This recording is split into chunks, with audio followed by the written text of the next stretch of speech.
School adds independence, joy, and value to Dustin's life, along with building meaningful relationships with his gen ed peers and teachers. To be successful, he needs specially designed sensory-based lessons that always presume competence to set the bar high.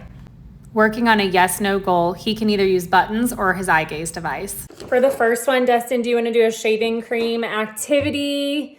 So if he says yes, then you're gonna squirt some shaving cream here.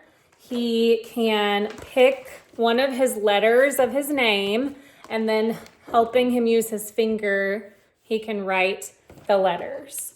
Or Dustin, do you want Lila to read to you? So if he says yes on YouTube, she will be reading this book to him. For the pincher goal, he can take his pincer, really trying to isolate with those fingers, and then just pull one turkey feather out of the colander at a time. Then this specific turkey gobble book, having him pull this specific tabs. And then there's another color matching pumpkin sheet where he can pull off the colors with his pincer. For cleanup, there will be these pumpkins, these pine cones, and so you can lay them out wherever you want and then have him put them into the basket, into the bin. You could have them separate. Bilateral body movement, holding this, just rotating side to side for the loud noise. And in this Thanksgiving bin, there is a bunch of sensory food. So taking it out and then having one piece in each hand and connecting for bilateral body movement. But then also he can just play with this as well. I'm including a spoon and also a muffin tin. And then, to be honest, also some gloves, because I think it'd be interesting to see what he does if he's got a glove on his right hand. For left hand use, just wrapping his hand around, and it just takes barely any squeezing to make this guy super annoying. And then also there's a turkey baster. And so squeezing the turkey baster to blow the feathers like on his tray. Also, you could just let him play with the feathers with his left hand.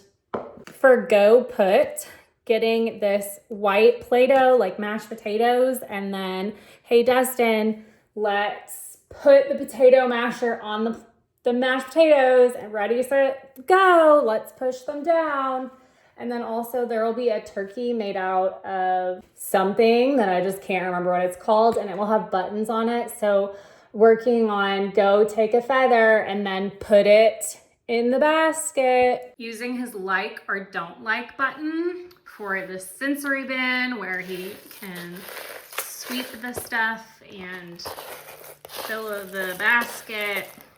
And also this is a light table, so you'll need to be close to an outlet. I've taped this guy down, and so you can build his feathers all around.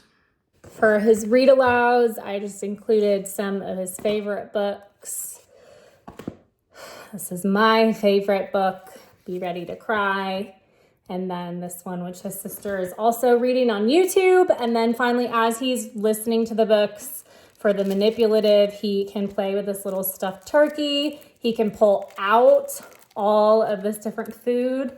He can work on squeezing them because some of them squeak. I even think it'd be fun to, like, once this is empty, have his left hand stuck in here and see if he will pull it off with his right. For his compare measure goal, which is fast and slow, you can give him these cards and let him choose one. Got this, and you've got some orange Play-Doh. You're gonna roll the Play-Doh out, and then you can help him cut it fast and cut it slow. Also, I'm gonna send in a bag of frozen cranberries that you can just use one of the sensory bins, empty it, throw the frozen cranberries in there, and let him play. And, you know, put his both hands in there and say, oh, Dustin, we're gonna go fast. We're gonna go slow. Also, once maybe they're defrosted, you could add some water to the bin.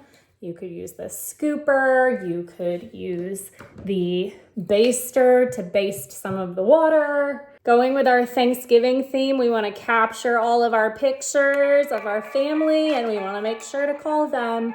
These are both toys that he would probably enjoy while he works on prone position. For present location, each of these puzzles will have a picture underneath of one of the locations he's working on.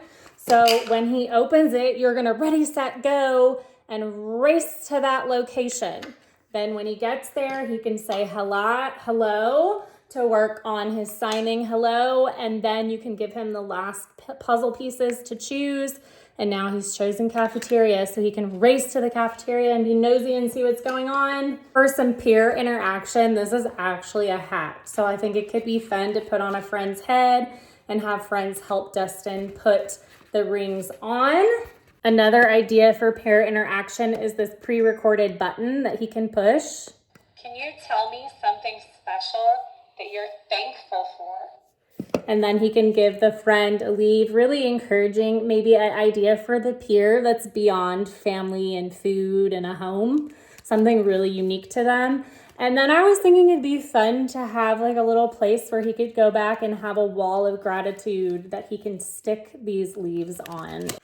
With an erasable marker, he can, with assistance, work on writing the letters of his name. Each card is a different letter of his name, and then also could work on erasing. He could stick these window clings with assistance on a window, on his whiteboard, on his light up board. Just checking out this sensory bottle of candy corn, having him pull these out, and then once they're all out, just playing with all of the different sensory squares. Painting with some of the feathers, putting the feathers on the turkey, hammering golf tees into a pumpkin, and then also playing with some pumpkin guts either in a Ziploc bag or in a small sensory bin. YouTube links for all things Thanksgiving. Our family is so thankful for all of the people who love Dustin so well up at his school. Happy Thanksgiving. Thanksgiving sensory-based lessons out.